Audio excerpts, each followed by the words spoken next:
le presentan lo que ella debería de ser. Y entonces, ¿qué pasa? María dice, al ver aquello, tuve horror de la voluntad humana y juré nunca usarla, nunca valerme de ella. Y en ese momento dice, sí, acepto, quiero esto. Pero como ese sí es dicho en la eternidad, no en el tiempo, ese sí permanece durante toda su vida. Ya está la prueba pasada. Y por eso es que la exentan del pecado original y es inmaculada. Se le da la vida divina, la voluntad divina. Y entonces, ¿podemos decir que María es inmaculada por creación? Sí. Pero eso no la hizo inmaculada para siempre. Sino María consigue que la inmaculadez que Dios creó en ella permanezca. O sea, que el ser inmaculada no es nada más don de Dios, sino es logro de la criatura. ¿Se entiende? ¿Sí? Momento. Quiero entender entonces que María después cuidó su inmaculadez, o sea, no dejó mancharse por el pecado durante ya, después de dar el sí, de ser la madre de Jesucristo, y siguió su santidad sin mancha. ¿Eso es? Sí, es un sí, pero un sí que no es dicho en un momento y luego hay que estar, sino es un sí que se extiende a toda su vida. Por lo tanto, María consigue su inmaculadez. Y eso les pone los cabellos de punta a todos aquellos que han estudiado Mariología. Porque nos hemos quedado en la idea de que Dios la crea inmaculada y nada más. Perdón, pero entonces María sería un robot. María no sería un ser libre. Y la libertad es lo que Dios quiere, para ser igual que Él. Lo que decíamos en las pláticas anteriores. Por lo tanto, ¿María es creada inmaculada? Sí, pero es opcional. ¿Quiere ser inmaculada? Sí o no. María decide que sí en la eternidad y consigue que eso que Dios le dio se lleve a cabo en toda su vida. Y eso es lo que Adán no hizo, porque Adán también fue inmaculado. O sea, Adán no fue creado con pecado, fue creado con vida divina, con todo. Pero Adán fue el que dijo no. Y entonces pierde los dones y se queda con su propia naturaleza, pero pierde todo lo que le había sido dado como un regalo. ¿Sí se entiende? Bueno, yo sé que aquí hay catequistas. ¿Qué opinan de esto? ¿Quiénes son catequistas?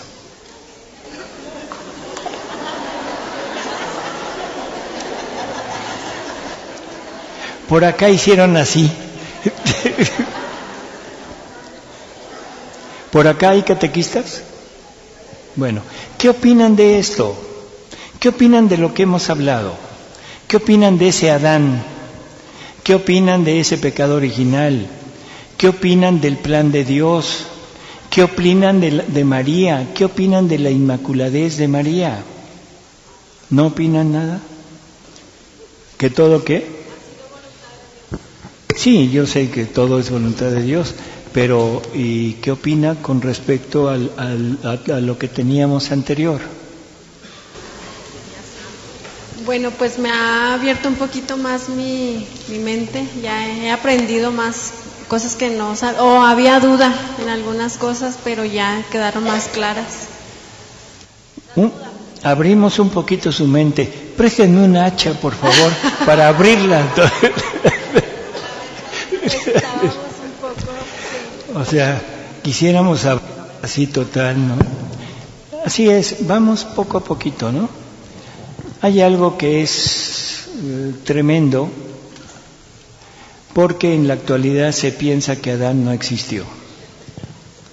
En la actualidad ya se quitaron los primeros 11 capítulos del Génesis, ya se dijo que no son ciertos. Y eso lo dijo la Iglesia.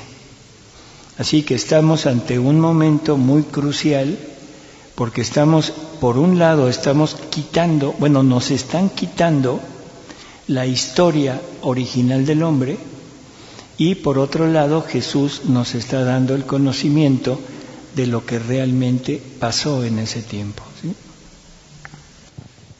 Bueno, en el libro de María Valtorta hay una visión que ella tuvo, bueno, fue todas las visiones que ella tuvo, pero ahí se ve cómo María fue concebida. ¿Cómo qué? María relata cómo vio ella que fue concebida María. Así es. Entonces la mamá de María, Ana, no podía tener hijos y ella anhelaba tener un hijo. Entonces ella, fue muy similar a cómo fue la concepción de Jesús, a cómo fue la concepción de María. Ella en oración le pedía a Dios que le diera un hijo y así concibió a María. Yo ese libro lo leí hace mucho tiempo y me acuerdo de eso, de que María fue concebida como Jesús, no fue concebida por relación. No, creo que, no sé qué libro leyó, pero no. No. No, María es concebida por sus padres con una relación normal como todos los demás, es humana. O sea, Jesús es concebido diferente porque se necesitaba el germen divino. Y si hubiera entrado ahí un hombre en María, entonces le hubiera dado un germen solamente humano, pero humano heredero del pecado original, y por lo tanto Jesús hubiera tenido que nacer en pecado original, cosa absurda totalmente. Por eso es que el embarazo de María no es un embarazo normal. Ahí el Verbo Eterno, la humanidad del Verbo Eterno es formada ahí en ese momento por el Espíritu Santo. O sea, es totalmente ajena a una relación carnal igual que nosotros. ¿Sí? Ahora, María es del género humano, por lo tanto, María tenía que ser igual que todos nosotros, pero su alma, que no es heredada por los padres, sino es creada por Dios, esa alma es creada inmaculada y ahí se le aplica la prueba. Eso es un privilegio para María, porque todos nosotros en un principio fuimos inmaculados. Cuando Dios crea mi alma o el alma de todos ustedes, esa alma sale inmaculada, no puede salir manchada. Dios no crea nada manchado. Pero en el momento que se une el alma al cuerpo, en ese momento adquiere la herencia de Adán y en ese momento se pierde la inmaculadez. Entonces yo entendí mal. Sí. Leí mal. Sí. No que haya leído mal, pero yo pienso que, como dijo, ya hace mucho tiempo que lo leyó, entonces ya se le olvidó un poquito. Sí le recomiendo que lo vuelva a leer, no para que lo lea bien, sino porque es una obra maravillosa que le va a ayudar a entender cuál es la vida en la divina voluntad, que es esto. Gracias. Doctor, el creer que María estaba sin mancha, entonces en nosotros tendría que entrar el razonamiento humano y la fe divina para poder entender nosotros que María es inmaculada, es sin mancha. Por eso llevó a nuestro Señor Jesucristo en su vientre, porque a veces en nuestra humanidad, en nuestra razón humana no lo entendemos, pero porque no entra la fe divina. A veces en la palabra no viene que María no tenía pecado, ¿verdad? Entonces es de fe, pero también utilizando nuestro razonamiento, porque nuestro razonamiento nos lleva a creer que donde tenía que nacer nuestro Señor Jesucristo tendría que ser en un lugar santo, en un lugar lleno sin pecado. ¿Sí estoy bien? Sí. Esa era mi duda. Bueno, es que es lógico pensar que Jesús, O sea, el Verbo eterno no se podía encarnar en cualquiera de ustedes. Perdón que lo diga de esta manera, pero no podría el Verbo eterno estar en ustedes. Ustedes no podrían nunca haber concebido al Verbo eterno porque no tienen lo necesario para poder ser madres de Él. O sea, para que el Verbo eterno se encarne se necesita una persona que tenga el mismo germen y la misma naturaleza del Verbo eterno. Si no, no hubiera podido. Y ese es el error de los hermanos separados. Los hermanos separados, en el buen sentido de la palabra, no tienen madre. Qué mal pensados son.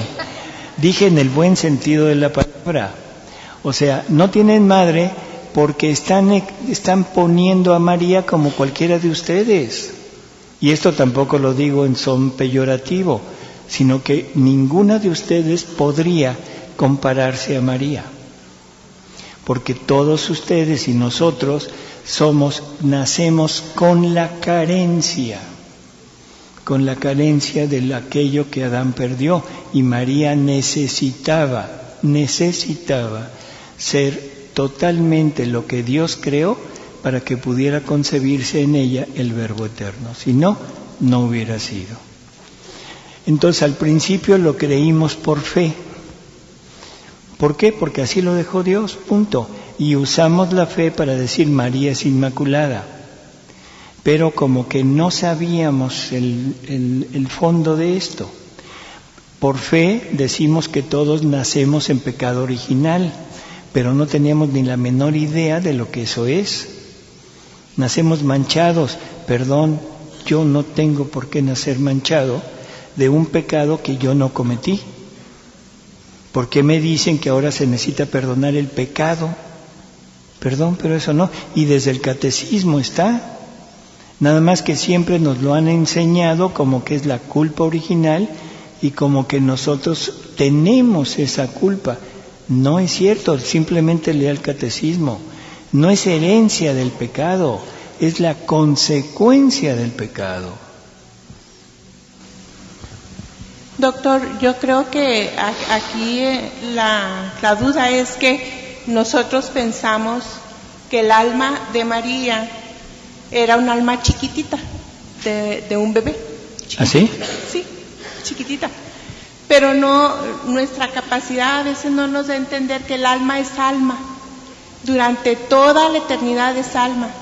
Ya cuando tiene el cuerpo, entra en el tiempo. Cuando tiene su cuerpito ya listo, cuando se unieron Joaquín y Ana. Pero María, cuando fue preservada de todo eso, ella decidió por sí misma atar su voluntad humana al trono de Dios para poder, y ella no sabía que ella era la elegida, sino nada más para poder pedir que el Verbo se hiciera carne. Bueno, eso es lo que se lee en el libro de la Reina del Cielo, ¿verdad? Pero hay que entender eso, que el alma no es chiquita ni grande, el alma es alma. Uh-huh. Y estamos nosotros inmersos en el tiempo, y por eso a veces nuestra capacidad humana no nos permite entender esos conceptos. Ya nada más para... Así es. Bueno, entonces la divina voluntad que lo contiene todo entra como vida en la criatura y le comunica todo lo que ella tiene. Ese es el destino de la persona que quiere llegar a vivir en esto. ¿Pregunta? ¿Ah? ¿Mandé? ¿O se está espantando las moscas? Dice, por eso no te asombres por cuantas cosas grandes y maravillosas pueda decirte para esta misión, por cuantas gracias pueda hacerte, porque no se trata de hacer un santo, de salvar a las generaciones, sino se trata de poner a salvo una voluntad divina. Hace unos momentos decíamos que que Jesús viene a este mundo y su primera finalidad es como poner a salvo su plan, su trabajo. Y creo que aquí lo dice exacto. Dice, por eso no te asombres por cuantas cosas grandes y maravillosas pueda decirte para esta misión, por cuantas gracias pueda hacerte, porque no se trata de hacer un santo, de salvar a las generaciones. O sea, todo lo que le va a decir, lo que va a hacer, no es ni para volverla Santa Luisa, o sea, al modo como lo entendemos, ni para salvación de las almas, porque dice, ni de salvar a las generaciones, sino que se trata de poner a salvo a una voluntad divina. Esa es la meta de Dios, eso es lo que Dios está queriendo hacer.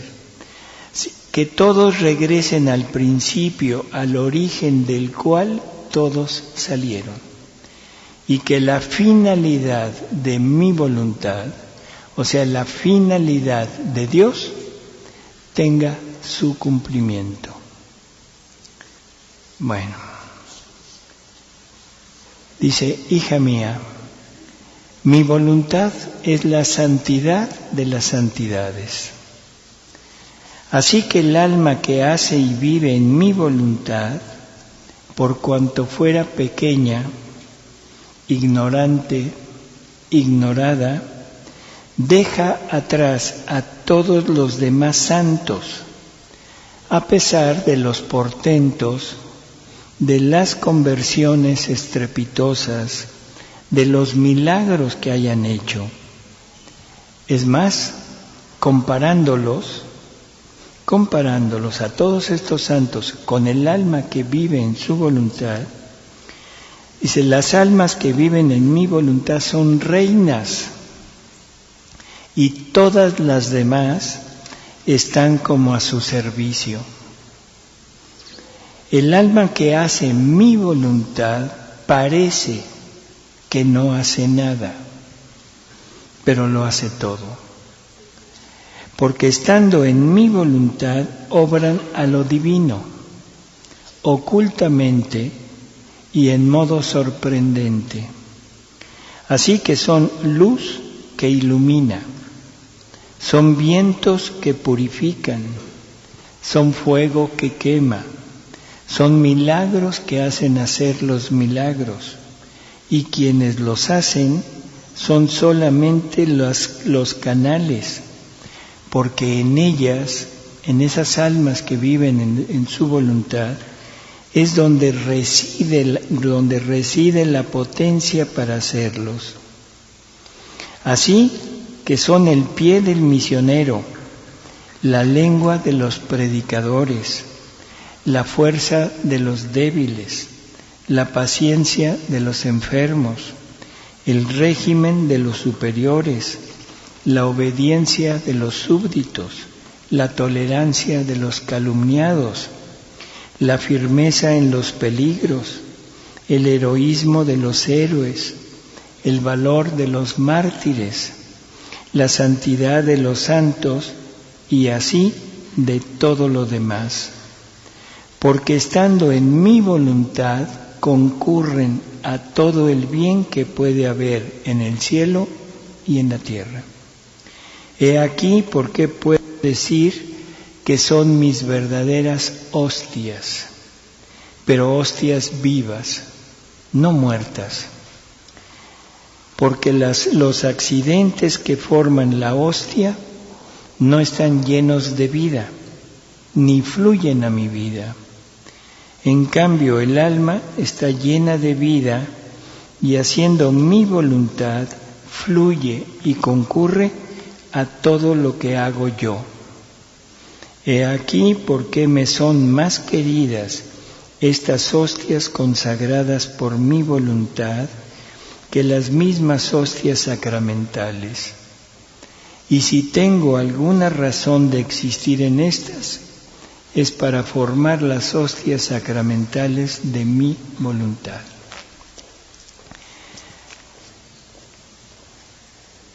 Seguramente se dieron cuenta que dice y dice y dice, como que está repitiendo y como que está como exaltando demasiado a su voluntad, pero eso es exactamente lo que está haciendo. Lo que está haciendo es enseñándonos hasta dónde puede llegar la persona que vive en su voluntad. A veces nos aburre oír esto, a veces nos fastidia oír esto, a veces nos da sueño oír esto. ¿Y por qué será? ¿Por qué será que no tenemos ese interés, esa admiración, ese gusto por lo que estamos oyendo? ¿Qué es lo que nos pasa? Simplemente somos ignorantes de Dios. Ese es el punto. Mientras no conozco a Dios, todo lo que me puedan hablar de Él resulta totalmente sin valor, aburrido, sin ningún sentido real de lo que estoy recibiendo. Esto necesitamos llevarlo a un conocimiento.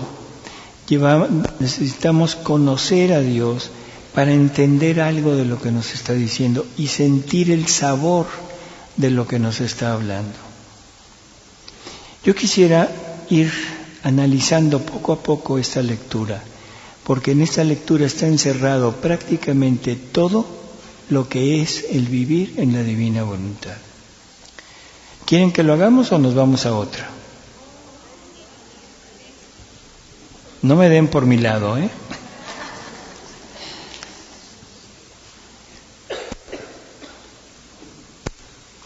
Primero, no importa quién sea el alma que vive en la divina voluntad, no importa. No importa qué tan pequeña, qué tan ignorante, qué tan ignorada sea. O sea, lo que importa es lo que tiene de la divina voluntad en ella. Por eso dice, no importa que se fuera pequeña, ignorante, ignorada, deja atrás a todos los demás santos. Deja atrás a todos los demás santos. En alguna ocasión, Luisa está pensando en qué santidad tendría Adán. No sé si se han preguntado ustedes, ¿qué santidad pudo tener Adán? Entonces ella le dice, oye, ¿y qué santidad tendrá nuestro padre Adán? Y Jesús le dice, hija, Adán es el santo más santo que existe. O sea, más santo que todos los santos que conocemos. Que San Francisco, que San Benito, que Santa Teresa, que todos. Y uno dice, ¿por qué? ¿Qué hizo Adán? Tirar a la familia humana. Entonces, para ser santo vamos a tirar todo, ya no a la familia humana, pero a nosotros. No, porque Adán en los primeros tiempos de su vida, los primeros actos de su vida, fueron actos hechos, realizados en la voluntad divina. Por lo tanto, fueron actos divinos y ningún santo ha tenido el privilegio de hacer un acto divino. Por lo tanto, esos actos divinos le valieron a Adán, a pesar de que se salió, a pesar de que tiró el plan de Dios y todo, le valieron llegar a ser el santo más santo que existe. Entonces deja atrás a todos los demás santos, a pesar de los portentos, de las conversiones, de los milagros que hayan hecho. Y dice, comparándolos a todos los santos que ha habido hasta ahora, las almas que viven en la divina voluntad son reinas y los demás están como a su servicio. Entonces uno dice, bueno, es que en verdad ha habido santos que han hecho cosas prodigiosas. Ahora nos va a ir diciendo exactamente qué es lo que el santo hace. cuando dice que el alma que vive en la voluntad es la potencia del milagro. Y las almas, los santos que han hecho los milagros son simplemente los canales por donde sale el milagro. A veces pensamos que es el santo el que hace algo, el santo que resucita, el santo que cura, el santo que tiene poder sobre la creación. No, el santo es el canal por donde sale el acto milagroso o el acto portentoso de Dios. Pero si esa potencia reside en la divina voluntad y la divina voluntad reside como vida en la criatura, ahora esa criatura es de donde sale esa potencia para hacer los milagros. Es donde sale la tenacidad, la firmeza de los predicadores, donde sale la firmeza de de todos aquellos que caminan por todo el mundo para evangelizar, que van y convierten. De ellos sale la potencia de la divina voluntad. No son ellos, pero el alma que vive en la divina voluntad es donde reside toda esa potencia, y por eso sale de ellos o de ellas lo que los santos van a hacer. Por eso dice, esas almas son como reinas y todos los demás están a su servicio. O sea que todos los prodigios que se han realizado desde la santidad humana son simplemente los encargados de llevar a cabo el acto que la voluntad divina en la criatura quiere hacer. Y luego dice, parece que no hace nada. Y también estamos de acuerdo. A nosotros nos admira los actos de los santos. Por ejemplo, Santa Teresa, cuántas fundaciones de conventos hizo. San Francisco, todo lo que hizo. Padre Pío, todos esos portentos que hizo. Eso nos admira mucho, ¿sí? Pero, y la pregunta sería, dice, parece que las almas no hacen nada. Yo les pregunto, ¿quién es más santo, Padre Pío o María? ¿María? ¿Quién será más santo, San Francisco de Asís o María? ¿Quién será más santo, Santa Teresa o María? Otra vez. ¿Quién?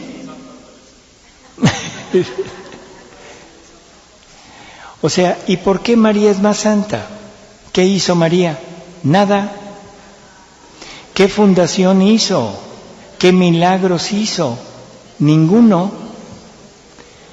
Las almas que hacen mi voluntad parece que no hacen nada, pero lo hacen todo.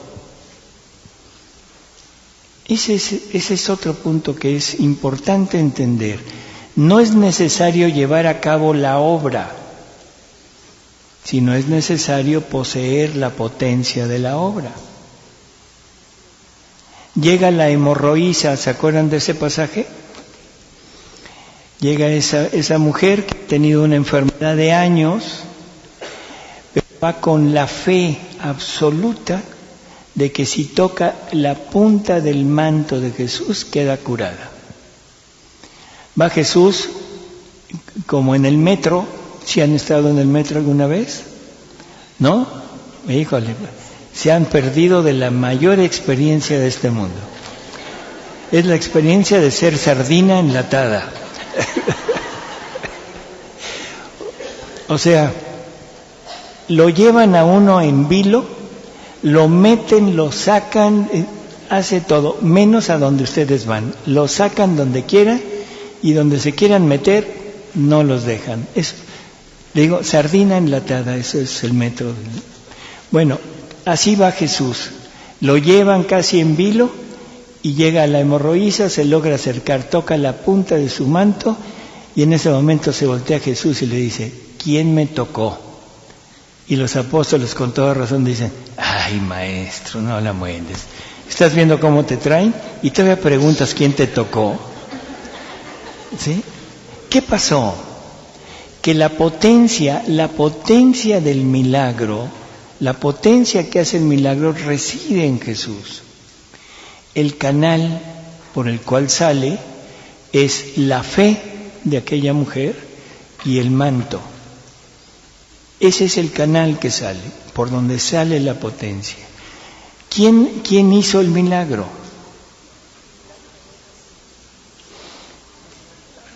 La fe de la mujer, la fe que arranca el milagro, ¿sí? Bueno, ahora vamos a ponerlo al revés, vamos a cambiar personajes.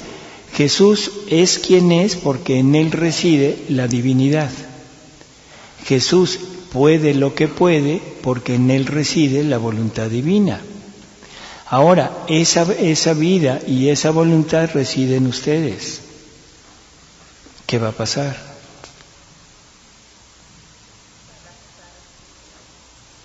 ¿Nada? O sea que ahora la potencia de los milagros sale de ustedes. Los canales, el manto es del santo. El santo es el canal por donde sale, pero la potencia y el milagro realmente sale del alma que vive en la divina voluntad. ¿Se entiende eso? ¿O se cree eso?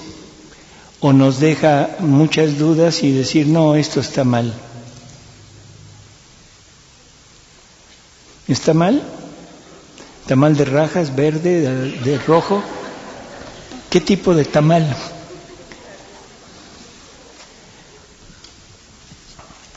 O sea, vamos armando un cuadro, ¿no? Entonces parece que no hace nada, pero lo hace todo. Porque estando en mi voluntad y viviendo en ella, obran a lo divino, ocultamente y en modo sorprendente. Así que son luz que ilumina. ¿De qué habla? ¿Cuál es la luz que ilumina? ¿Los focos? ¿El sol? ¿Qué luz? ¿De qué luz habla? De la luz que nos hace entender que Dios nos hace falta en nuestra vida y de esa luz que nos lleva a la conversión. Si alguien ha sufrido una conversión, sabrá de lo que estamos hablando. Sabrá que en un momento dado algo en su interior les dice, ¿sabes qué? Algo hace falta aquí. Lo que tienes no es todo y es el momento en que empieza la persona a caminar y a buscar. Y esa luz en el interior va marcando el camino, poco a poco va marcando el camino. O sea que el alma que vive en la divina voluntad es esa luz que ilumina y esa luz que hace conversiones. Dice, son vientos que purifican. ¿De qué habla? ¿Qué vientos?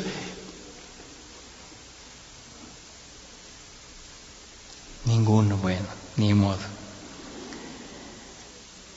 Son fuego que quema. ¿De qué fuego habla?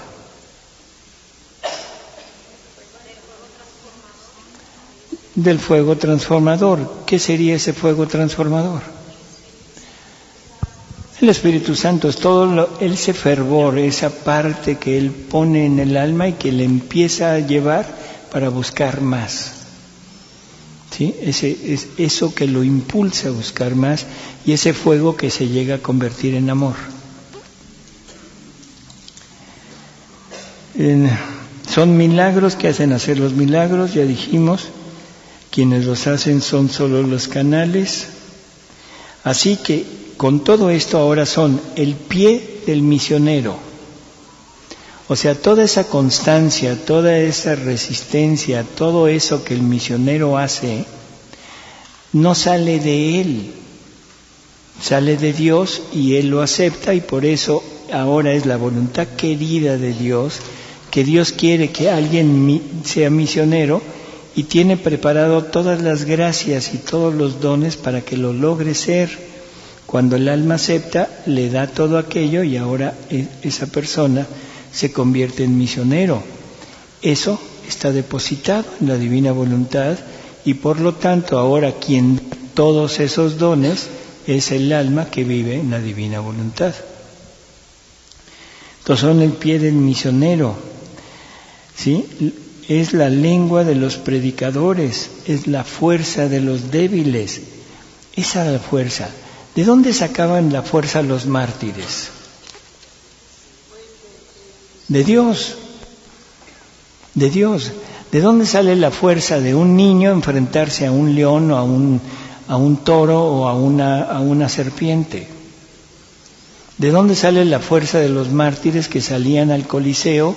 Salían totalmente cantando, alegres. ¿De dónde sale la fuerza al niño ¿Sí saben quién es? No saben quién es Joselito. En la cristiada, o sea, a un niño que lo toman, niño no sé qué edad tendría, pero ¿cuántos?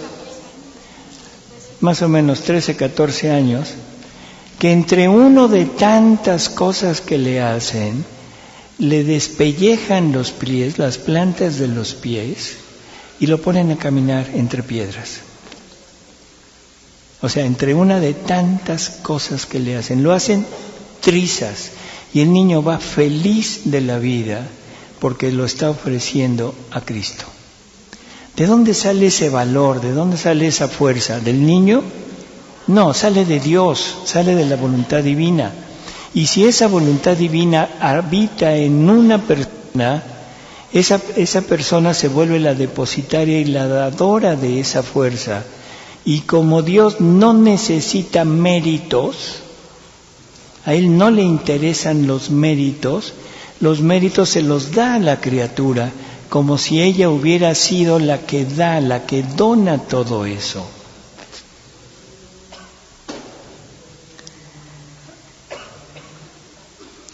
La paciencia de los enfermos, la fuerza de los débiles, el régimen de los superiores, la obediencia de los súbditos, la tolerancia de los calumniados, la firmeza en los peligros, el heroísmo de los héroes, el valor de los mártires, la santidad de los santos.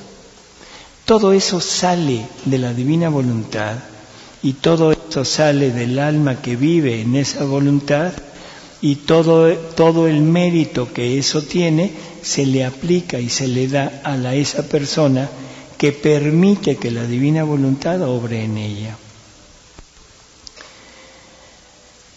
Y luego viene algo todavía difícil. Dice, porque estando en mi voluntad concurren a todo el bien que puede haber en el cielo y en la tierra.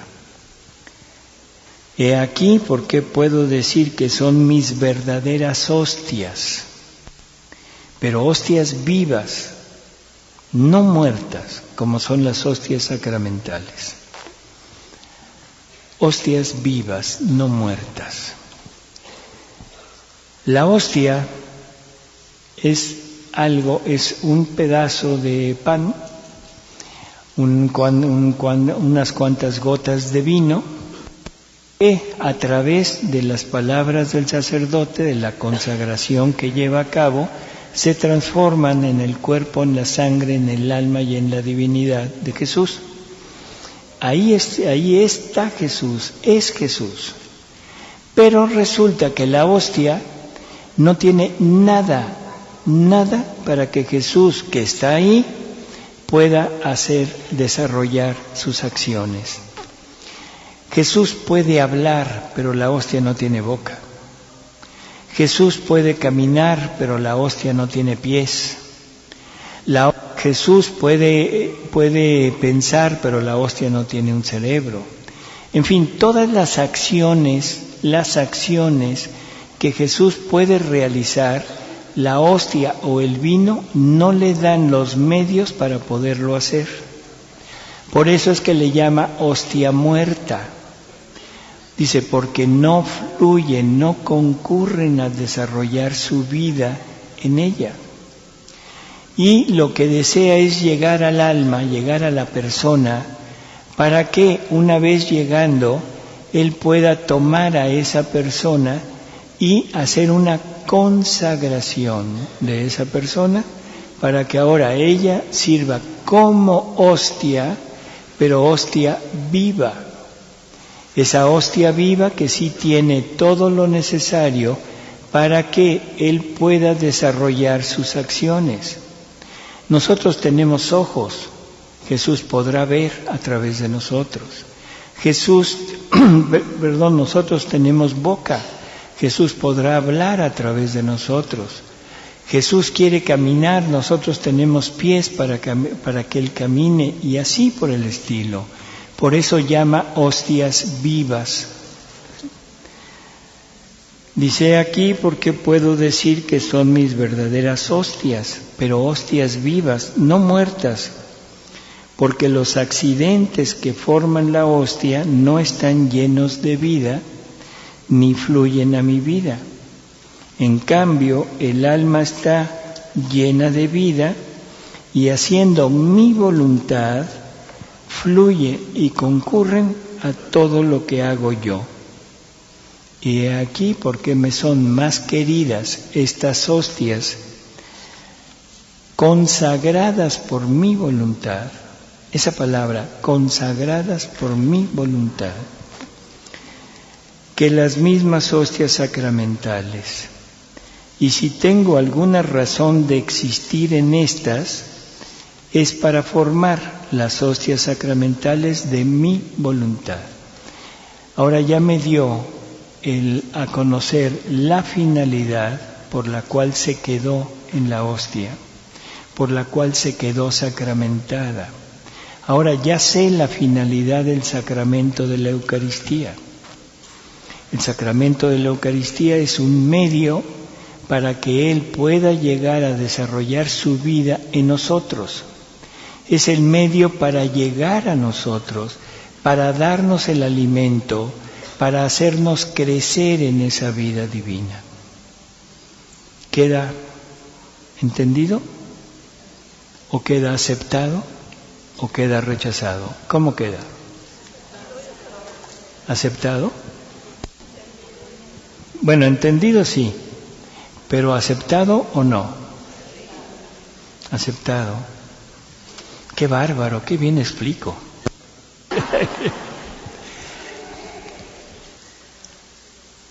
Dice, ahora escucha, hija mía, una cosa muy bella y aún no comprendida. Todo lo que el alma hace junto conmigo y en mi voluntad, tal como son mis obras, así quedan las suyas. Y debido a la conexión con mi voluntad y por el obrar junto conmigo, participa de mi misma potencia creadora. ¿Qué dijo? Si participa de la misma potencia creadora, ¿qué dijo? Que nos volvemos partícipes de su obra creadora, nos volvemos co-creadores. Co-creadores.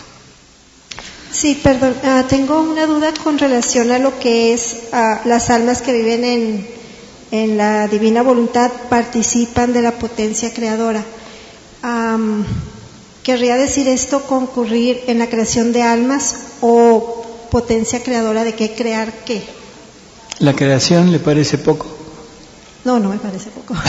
Pero tengo la duda de creación de las propias almas. La ¿no? Potencia creadora de Dios, o sea, eso que Dios tiene que lo hace crear, eso parte de la divina voluntad. O sea, ya habíamos hablado que la divina voluntad es la que mueve todos los atributos de Dios.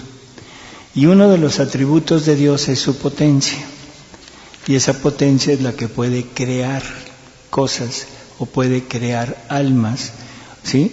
Todo lo que Dios hace, lo que Dios crea, es a partir de la divina voluntad, que mueve los atributos de Dios. Si esa divina voluntad ahora es vida de la criatura, quiere decir que esa criatura está junto con la divina voluntad, que es su propia vida, está concurriendo a la obra de Dios.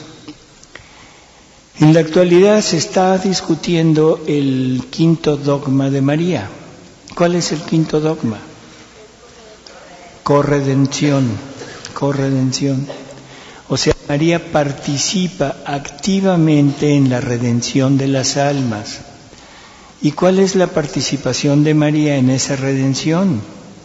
Que María, teniendo en ella la divina voluntad, todo lo que la divina voluntad lleva a cabo a través de los actos de Jesús, María está participando por tener esa unión con su voluntad.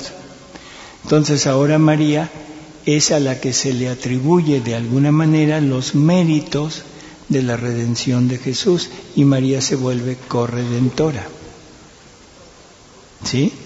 Igual María también es co-creadora, porque teniendo la divina voluntad está concurriendo a todo el bien que puede haber en el cielo y en la tierra.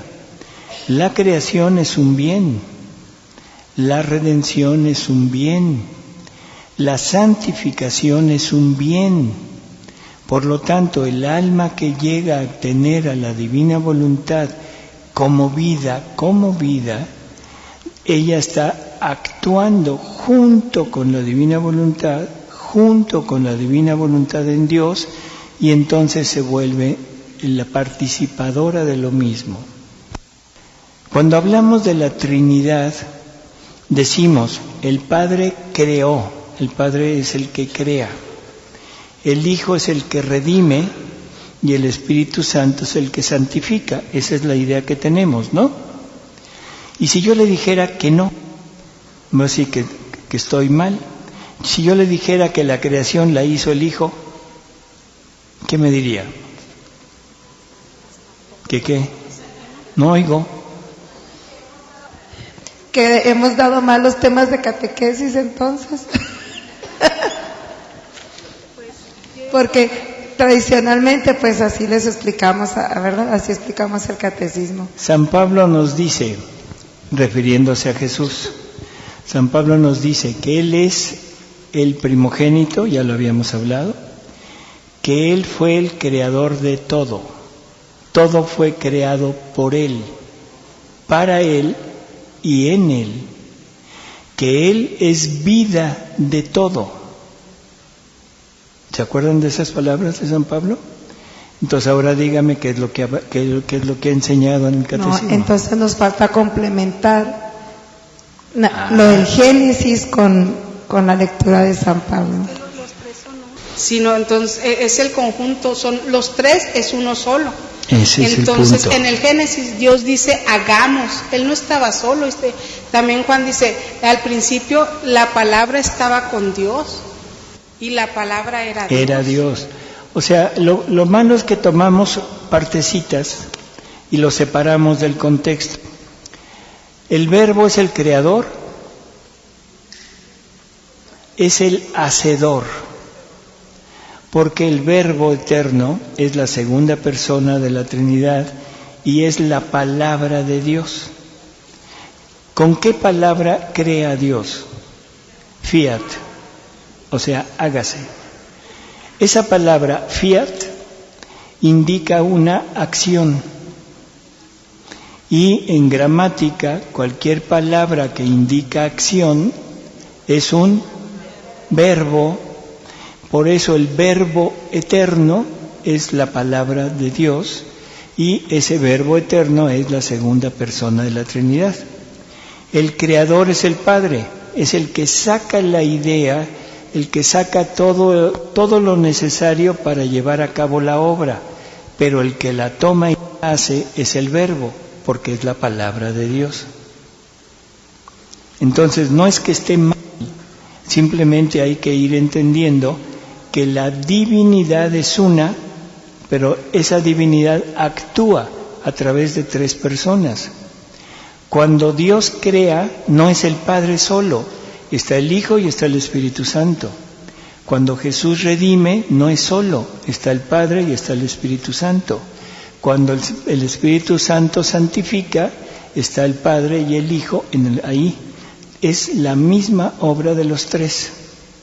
¿Por qué? Porque es una sola vida y una sola voluntad.